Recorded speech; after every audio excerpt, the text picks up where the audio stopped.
Hello, my name is Leah Swanson, and I'm a registered dietitian nutritionist. Thanks for joining me.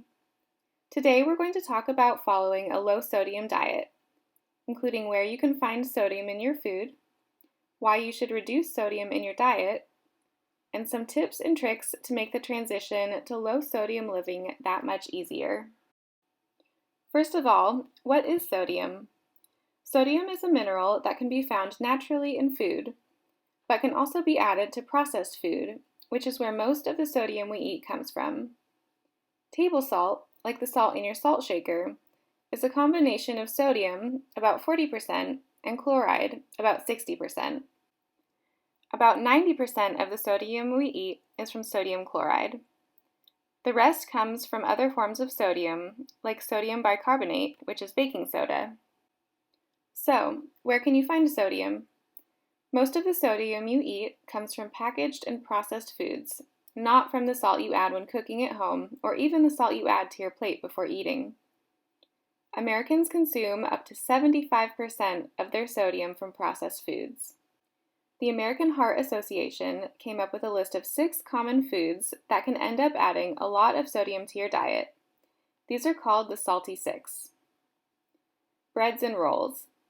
You may not think of these as being high in sodium, but if you eat multiple servings of bread throughout the day, it can add up. Pizza. A slice of pepperoni pizza can have almost 1/3 of your daily recommended intake for sodium. Try swapping out the pepperoni for veggies and pair it with a salad or fresh fruit to keep the sodium in check. Sandwiches. A sandwich or burger from a restaurant can contain over 100% of your suggested intake for sodium.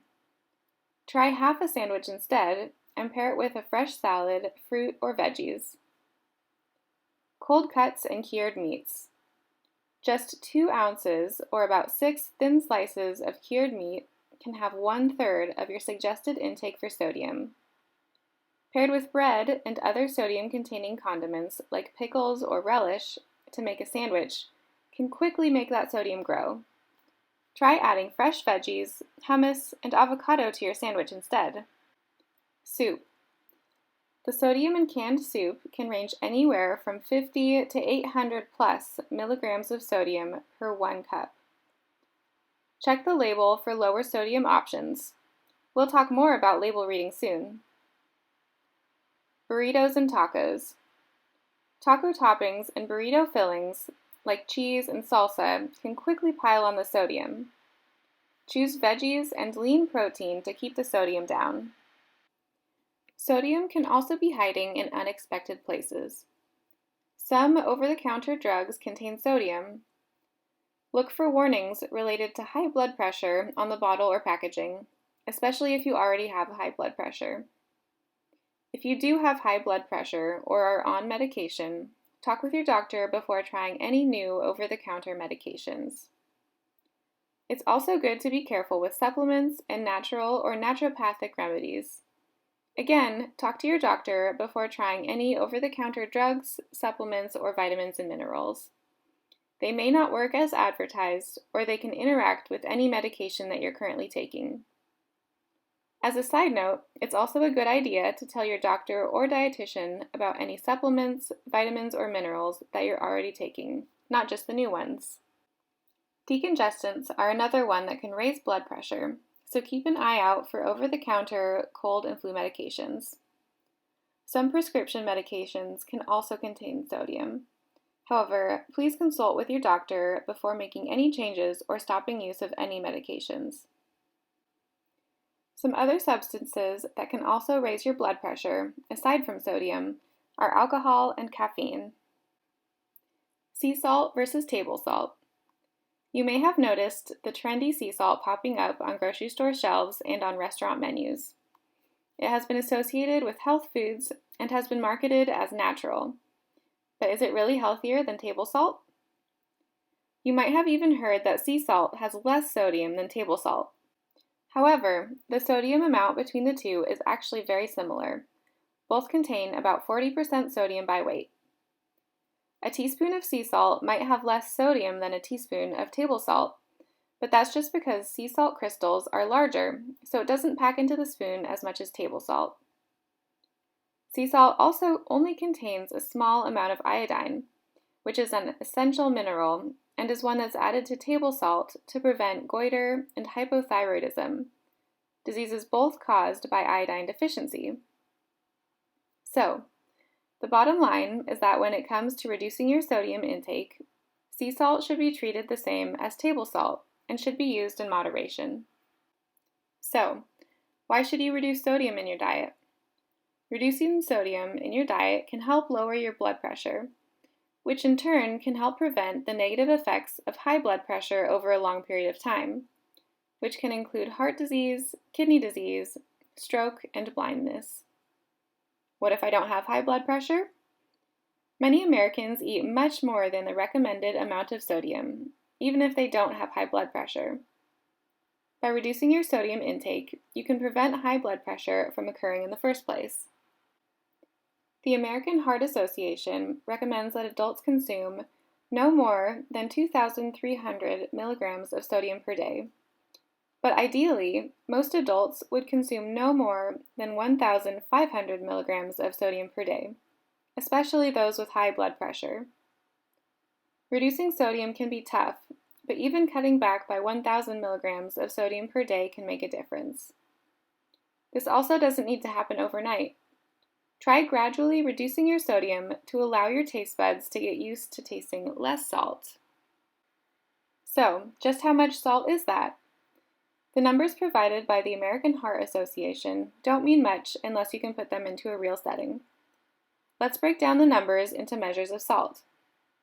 1/4 teaspoon salt equals 575 milligrams of sodium. 1/2 teaspoon salt equals 1,150 milligrams of sodium. 3/4 teaspoon salt equals 1,725 milligrams of sodium. And 1 teaspoon salt equals 2,300 milligrams of sodium. Knowing these amounts is half of the calculation. The other half, and likely the more useful half, will be reading food labels, which we'll talk more about shortly.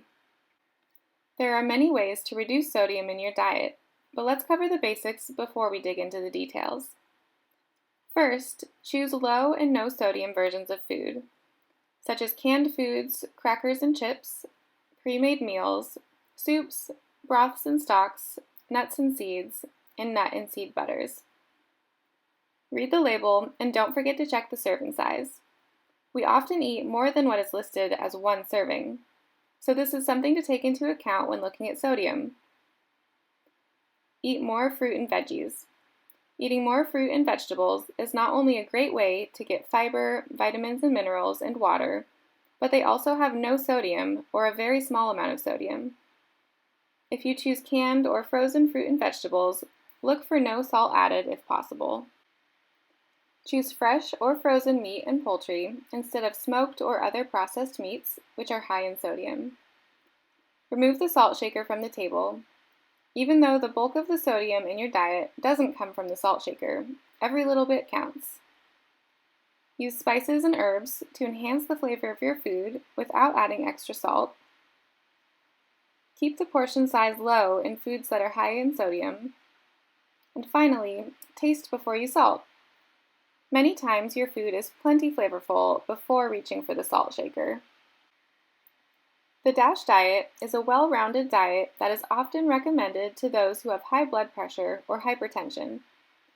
It encourages you to reduce the amount of sodium in your diet while increasing foods rich in nutrients that help lower blood pressure, such as potassium, calcium, and magnesium. DASH stands for Dietary Approaches to Stop Hypertension. The DASH diet has a focus on high intake of fruits and vegetables and foods that are low in sodium. There are no specific foods required, so you can really tailor this plan to meet your own needs and food preferences. This is something that a dietitian can help you with. When this diet is combined with exercise, not only can it help fight high blood pressure and reduce cardiovascular risk factors, but it can also help lower LDL or bad cholesterol and help reduce risk of stroke, heart disease, and kidney stones. However, you don't need high blood pressure to follow this diet. The DASH diet is a truly beneficial way of eating for anyone. Based on how many calories you eat in a day, you will aim to get a certain number of servings from each of the following food groups. Fruits and vegetables contain potassium, which can help be effective in lowering blood pressure. Grains, with a focus on whole grains, like brown rice, oats, and 100% whole grain pasta and bread. Dairy, specifically fat-free or low-fat dairy. Dairy contains calcium, which is another nutrient that is important to help regulate blood pressure. The DASH diet specifically calls out fat-free and low-fat dairy because full-fat dairy is high in saturated fat, which is not good for heart health. If you can't tolerate dairy or choose not to consume dairy, there are a lot of non-dairy milk alternatives. Most should be fortified with calcium. That means calcium is added to the milk. But make sure you take a look at the label to make sure. Look for an amount that's around 30% of the daily value for calcium. This percentage will be just to the right of the calcium amount listed on the nutrition facts. Lean meat, poultry, and fish are encouraged as protein sources on the DASH diet. Alternatively, nuts, seeds, and legumes are vegetarian or vegan sources of protein, but should be encouraged regardless of if you eat meat or not. Unsalted nuts and nut butters are a great way to get monounsaturated fats, which help lower your LDL or bad cholesterol, and raise your HDL or good cholesterol. Nuts also contain antioxidants that can help keep those blood vessels healthy. Fats and oils, like olive oil, are also included on the DASH diet. Foods that should be limited are those high in saturated fat, such as fatty meats, full-fat dairy, and tropical oils like coconut oil, and palm kernel oil. Diets low in saturated fat can help decrease the risk of heart disease and high blood pressure. Plant-based proteins like tofu, beans, and lentils are a great way to get protein without the saturated fat. Last but not least, sugar-sweetened beverages and sweets should also be limited. Label reading is an important part of knowing how much sodium you're eating, especially when so much of the sodium that we eat comes from packaged and processed foods. The first thing you'll want to do is to locate the nutrition facts panel, which will either be on the back or the side of the container. The example shown here is a can of lentils, so the nutrition facts are on the back. Next, you'll look at the top of the panel to find the number of servings per container and the amount per serving. This can of lentils has 3.5 servings per container, with the serving size being 1/2 cup of lentils. That's pretty generous for lentils, but if you make lentil soup, you could easily reach that amount or more for a serving. This is especially true for snack-type items like chips and crackers, where the number per serving may not be realistic to what you actually eat in a sitting. Next, you'll look at the sodium amount. These lentils have 130 milligrams of sodium per 1/2 cup serving. Let's say you eat 2 servings or 1 cup. You determine that you eat 2 servings because 1/2 cup of lentils is 1 serving, so twice that amount is 1 cup or 2 servings. You'll then take the number of servings, which is 2 in this case, and multiply it by the amount of sodium per serving, which is 130 milligrams. So 2 servings times 130 milligrams of sodium equals 260 milligrams of sodium. This is the amount of sodium that you would be eating if you ate 1 cup. If you can, try to aim for foods that have less than 120 milligrams of sodium per serving. Another thing to pay attention to when looking at packaging is to look for claims that a product may make about a food. These are the phrases that you might see on a package, and each has been defined by the FDA or U.S. Food and Drug Administration. Sodium-free, no sodium, or 0 sodium means that an item has less than 5 milligrams of sodium per serving. Very low in sodium means that an item has 35 milligrams of sodium or less per serving. Low sodium means that an item has 140 milligrams of sodium or less per serving. And finally, reduced sodium or less sodium means that the item has at least 25% less sodium than the reference food. For example, a bag of chips might have 25% less sodium than another popular brand of chips. This doesn't necessarily mean that it's low in sodium, however, so you'll want to be sure to also look at the nutrition facts. Although reading the nutrition facts panel and looking for claims might be the first place you look, there are also some ingredients that you can keep an eye out for that also contain sodium. These include monosodium glutamate, or MSG, baking soda, or sodium bicarbonate, baking powder, and disodium phosphate. Dining out can bring in some big numbers when it comes to sodium, but if you use a few of these tips, you can keep that sodium in check. Be familiar with lower sodium foods and look for these on the menu. Be specific when ordering about what you want and how you want it prepared. Ask for no salt added when you can. Use pepper instead of salt to season. Add fresh lemon juice to season fish and vegetables. Select greens and fresh fruit when available. Ask for condiments and dressings on the side so you can choose how much goes on your plate. Finally, portion control. Ask for a to-go box so you don't feel the need to eat the whole portion. You can even ask for this when you get your meal so you can set half aside. So, how do you add flavor without adding salt? Flavoring your food without salt is going to be one of the most helpful tricks to getting used to tasting less salt. Some great alternatives include fresh and dried herbs and spices, citrus such as lemon, lime, and orange zest and juice, vinegars like balsamic vinegar, red wine vinegar, and apple cider vinegar, extracts such as vanilla, peppermint, and almond, hot peppers like jalapenos or chipotle peppers, onion powder, not onion salt, and fresh ginger, garlic, onion, and shallot.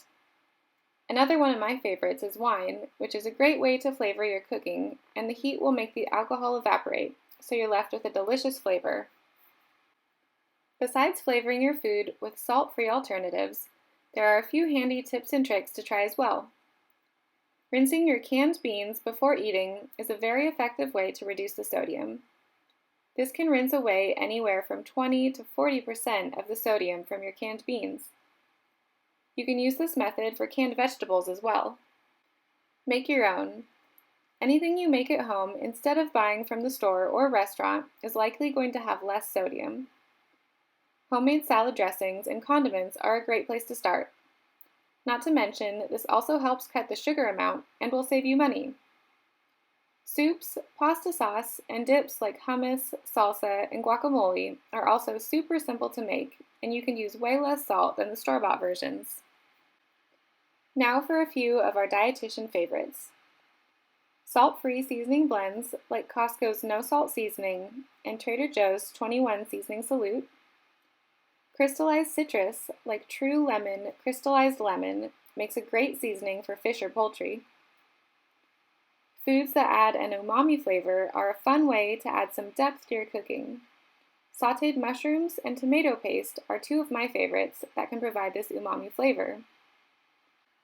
Finally, herb-infused oils are also fun to experiment with by using a small drizzle of herb-infused oil on your meal before eating. You can find these in the store, but they're also quite simple to make.